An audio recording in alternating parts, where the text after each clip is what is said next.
Welcome back. You're watching Bottomline Africa. Many thanks for staying with us. Let's begin with the development story, the second part of the show. Homa Bay County boss Cyprian Awiti's fate is in the hands of the Supreme Court judges who are set to rule on a petition challenging his August 8, 2017 win.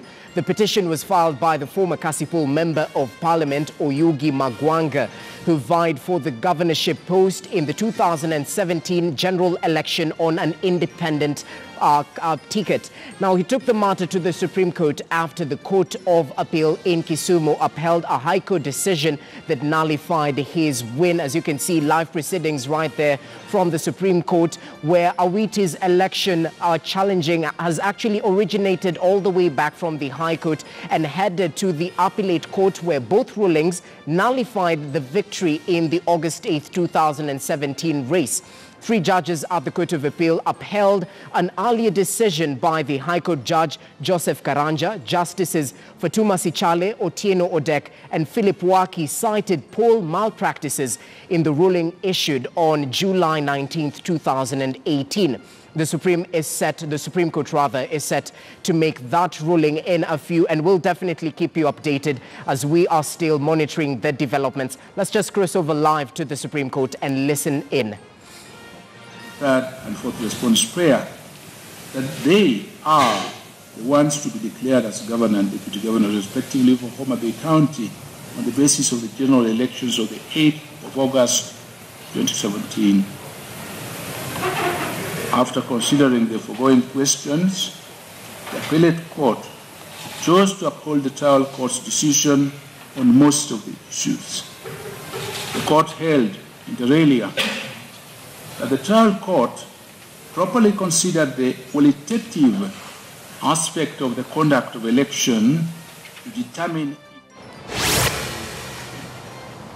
All right, we'll definitely keep you updated even as the Supreme Court judges make that particular ruling that will set the tone in Homa Bay County, waiting with bated breath the residents of Homa Bay County to know the fate of the leadership in that particular country. We will definitely keep you updated as we continue monitoring the developments happening at the Supreme Court. But speaking of politics, I'm joined by the man in grey, if I may call them that, Abel Oyeyo, an international relations expert. Many thanks for making time. And Javas Bigambo, governance expert. Yes, so apart from our matching suits, a lot has happened in the continent. And I'd like to start with the latest, Democratic Republic of Congo. I mean, it is very rare that death is convenient. And why do I say this? The father to the president right now actually passed away 2 years ago, and this actually signaled the rise of Felix Tshisekedi to rise to the position he is in right now as he took over the leadership in the opposition party.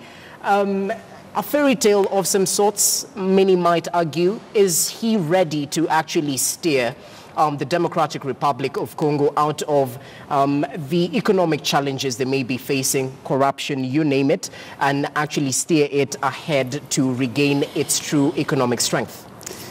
Personally, I don't think so, because of so many reasons. Number one, the election, of course, was not satisfactory to so many parties. As you realize, it's only one president who was able to attend his inauguration. That is our president, Kenyatta. The rest of the, heads of state and government from Africa, stayed away. And there were calls for a recount, and some people think it was not the rightful win of the election.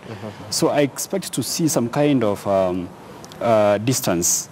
So, and DRC is very, very big. It's the size of Western Europe.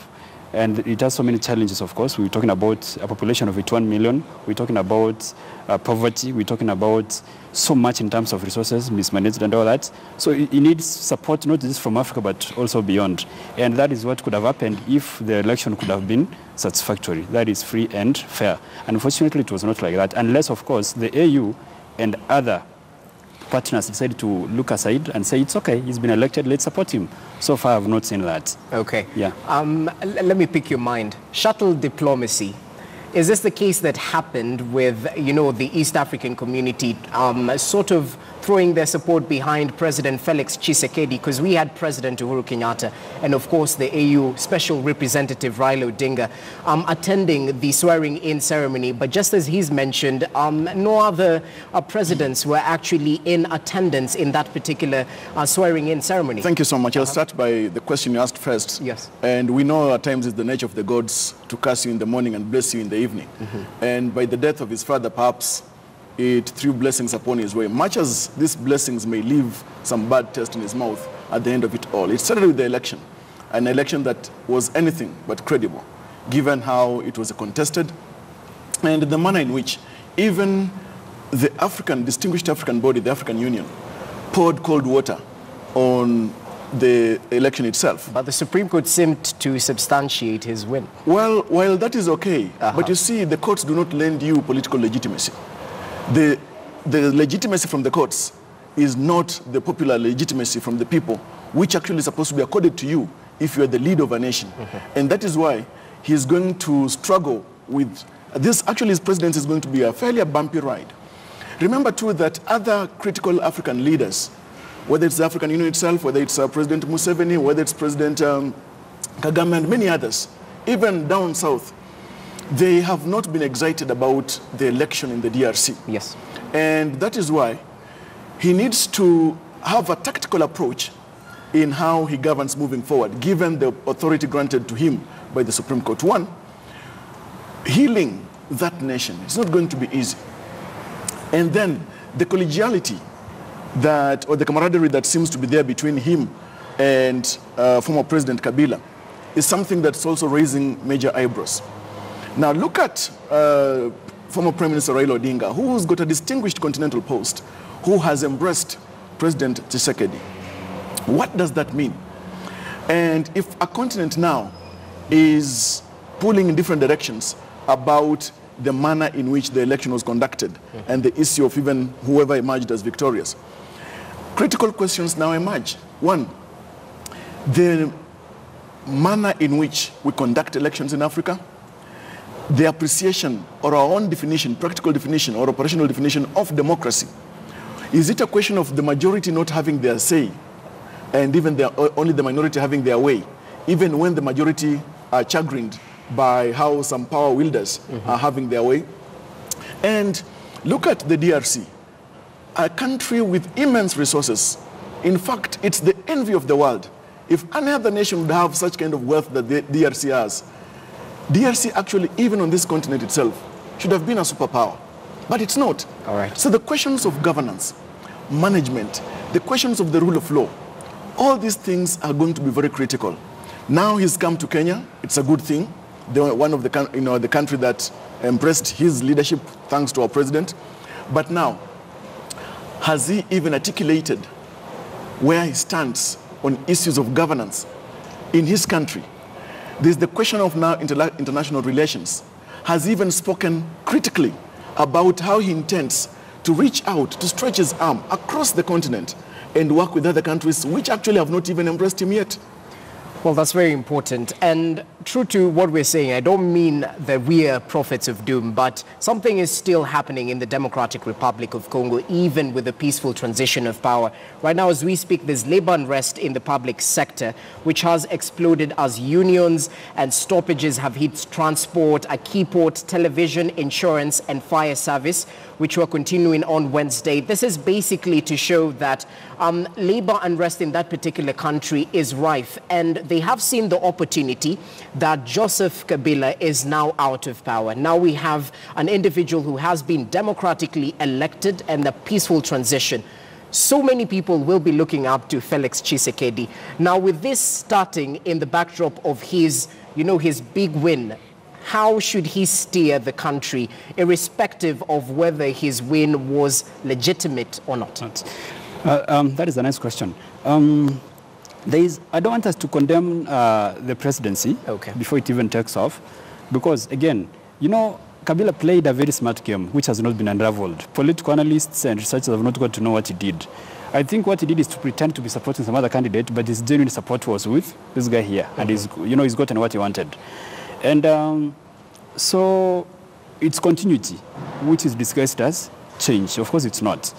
So when it comes to unrest and all that, I think I'd want him to borrow a leaf from the Ethiopian Prime Minister. When he came to office, there was widespread unrest and protest and all that. That is good for democracy. It means guys have not recognized some space in the country and they want to come out and express themselves.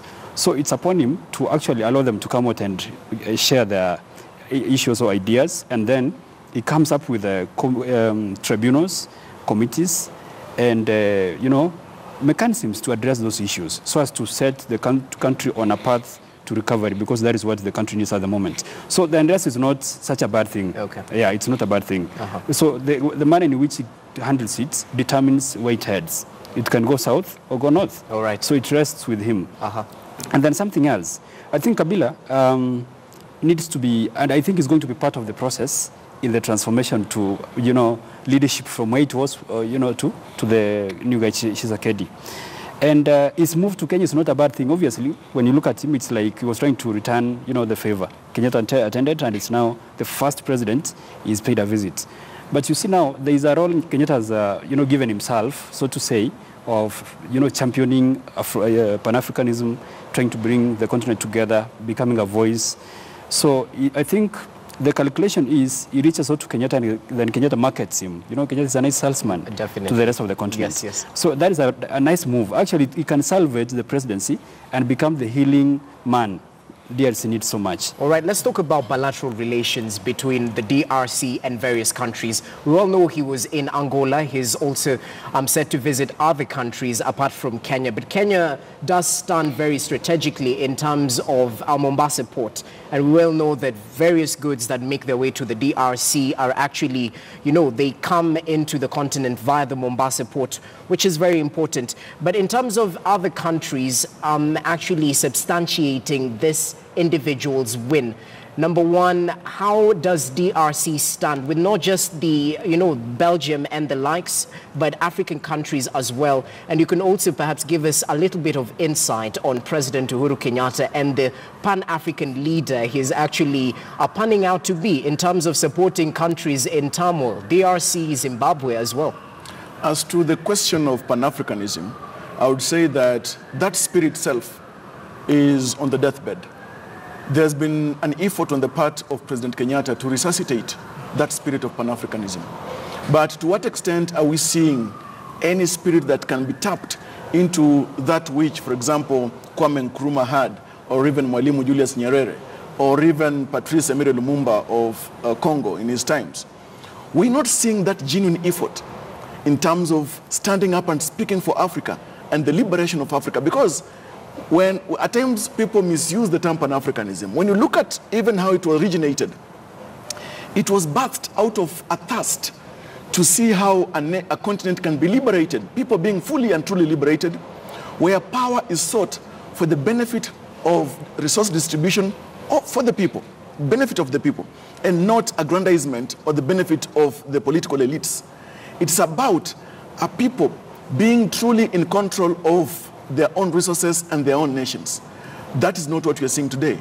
The kind of Pan-Africanism we are seeing today is Pan-Africanism that is far removed from the desires and the aspirations of the common man or woman within the African continent.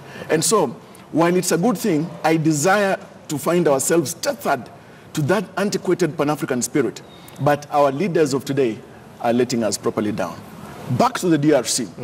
As the President Tshisekedi traverses the continent as he will to try and reach out and make new allies and acquaintances, it is important for him, one, to step up to the agora and boldly pronounce the position of the Democratic Republic of Congo in terms of its international reach out and relations with other nations. He has not done that. And he needs not just to speak or pronounce it as president, but tap into the spirit of the common residents of Democratic Republic of Congo, because that's crucial. See how other nations, developed or not, or even within the third world or developing countries, have exploited the resources within the DRC to the chagrin and disadvantage of the citizens of the Democratic Republic of Congo. He needs to speak out how, in his wisdom, he is going to assemble a team of resourceful persons who will harness and tap into the resources of the DRC, for the benefit and the progress and development of every part of every region. How he can speak to the issues of child mortality, empowerment of women, employment creation within the DRC, and how, in partnership or alliances continentally with other nations, he is going to make the DRC better and join the Committee of Nations in rising or lifting up the aspirations of the Pan-African spirit and the continent at large. All right. Speaking of actually, bringing other African countries on board, we have the AU summit, which is just about to happen. Perhaps from a perspective of President Tshisekedi, yes, this particular commission did not sort of authenticate your win, even though he sort of needed it at that particular time. We had the chairperson at that particular time, Paul Kagame, who wanted to lead, a special representative group into that particular country just in case things went haywire, which it didn't. But now that there's a change of leadership at the AU, might this spell good news for Felix Tshisekedi as it stands, number one? And number two, what should he be thinking about in terms of representing the DRC in this particular summit? A couple of things. I'd want us to actually debunk the whole idea that Felix is not doing anything. I think today is on the... What's the date today? It's the 7th, yes, 7th, yeah. On the 3rd of this month, he met a coalition of a group of women drawn from various parts of the country. Before that, he met young people. When he was sworn in, he actually called upon all the political leaders of the country to do what? To join him in rebuilding DRC. Definitely. He promised that he doesn't have all the answers. And as you can see, he's taken a very short time to come to Kenya. He's gone to Angola, and then I think he's gone to the Central African Republic. Yeah. So he has a plan. He has a plan. The point is, DRC is very big. Like I said earlier, it's the size of Western Europe with a lot of resources and serious national and international interests. So it's a challenge. And from my seat, I don't think it was my choice for president, but I think the way he's begun doing his stuff, it's going to be okay. The DRC can actually prosper. It can rise from the ashes, as we've always, said it has been. And people like Kagame, who may not have approved his leadership and victory, problems themselves. Every single moment, when there's a problem in the DRC, instead of Kagame trying to create, a climate of, peace and all that, he moves in with his forces and, adds to the fire. So they're part of the problem, in my view. So Felix should be given time, and I think in the sense of time, we can be able to see what he can do. And those critics who actually say that he might be a puppet on a string in terms of Joseph Kabila. We had to see that, and, at the end of the day, he was elected, whether we are going to question it or not, and he could want to come out as a man of his, as someone who's, who has his own will as a president. You cannot be elected president and then, there's a marionette somewhere pulling the strings and making you take actions. When people from the international community come to DRC to make deals, they're not going to make deals with Kabila. Of course, they can have some influence, just like retired presidents in Kenya can, once in a while talk to the president. And so the AU has a role to play. Unfortunately, as much as we called it a distinguished, African club, it's to me a toothless bulldog. It's an organization which cannot fund itself. We're still yet to actually accept the reforms, where we talked about 2% levy on whatever imported stuff and all that. So we don't have money. So we cannot give so much support to DRC. DRC has to sort its own problems and get support from individual African countries and the outside world as well. All right. But banking so much on the AU to solve its problems, it's a big mess, a big mistake. Jarvis, your final take on the AU. Yeah. He's going to be given a seat at the door, given that he was not fully welcomed or congratulated continentally by the other leaders. And the fact that even that body and its leadership is still frowning at how that election was conducted. When you look at the reality that the internet shut down, stopped even the citizens from communicating and sharing content around the world, and even the international community knowing what's going on within that country. When election results took so long to be announced, it tells you about how opaque the election was conducted. And if our greatest aspiration is to see how good governance and electoral justice is something that can push democracy forward, and if the African Union really on its part is very keen on seeing how electoral justice is something that becomes our continental pride, then they will take a bit longer to extend a firm handshake to him. Is good governance still a dream in Africa as we conclude? Because I can hear you pointing that out over and over again. Well, one thing I think it's a challenge across the continent, because when you look at how elections were conducted, even here in Kenya, questions to do with procurement of what electoral materials, etc. Right. When you look at the challenges of elections, even in Nigeria itself, when you look at Zimbabwe, when you look at the challenges of elections, even in South Africa, Uganda itself, it tells you that while it's one of our greatest aspirations as common citizens, the leaders of the political elites do not want electoral justice or good governance itself and electoral justice to be something that can be our pride. Many thanks, Abel Oyeyo, Jarvis Bigambo, for making time. Speaking of good